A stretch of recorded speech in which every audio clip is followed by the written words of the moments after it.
માતાજી બધા મિત્રો કેમ છો મજામાં તમારું સ્વાગત છે મારા મિની બ્લોગમાં। તો આપણે સવારમાં તૈયાર થઈ જઈને જવાનું છે આપણે કોટડા જઈને આપણે કરવાનું છે માતાજીના દર્શન। તો આપણે બધા થઈ જતા રેડી થઈને આવી જાય આપણે નેસવડ સોગડી આપણે હવા પૂરીને પેટ્રોલ નખાવીને નીકળી જાય આપણે કોટડા બાજુ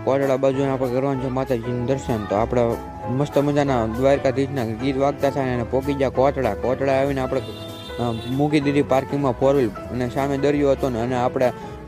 ઢાળ ચડવાનું ચાલુ કરી દીધું છે ને અને બધા પબ્લિક તો જાજી હતી ને પોગી જાય મંદિરે આવીને આપણે કર્યા માતાજીના દર્શન ચામુંડા માતાજીના। તો આપણે અહીંયા કોટડા તો અહીંયા હવન કુંડ પણ હતા ને અહીંયા આપણે દરિયો જોતા થાય ને પછી આવી ગયા ભોજનાલયમાં આપણે પ્રસાદી લીધી તો જવાનું હતું કલશે ને આપણે વાડીમાં જવાનું હતું કલશે આપણે 4 વ્હીલ ઉતારી આવા રસ્તામાં ને વાયા તો ધૂળની ડમરી ચડતી હતી ડમરી ચડાવીને આપણે પોગી જાય આપણે એક ઝૂંપડામાં અને ભાઈબંધને અહીંયા ઘર હતું પછી તો આપણે ભાઈબંધને મળી નીકળી જાય આપણા ઘર બાજુ અને આ રસ્તો તો બહુ ખરાબ હતો ને રસ્તા તો આવા જ હોય।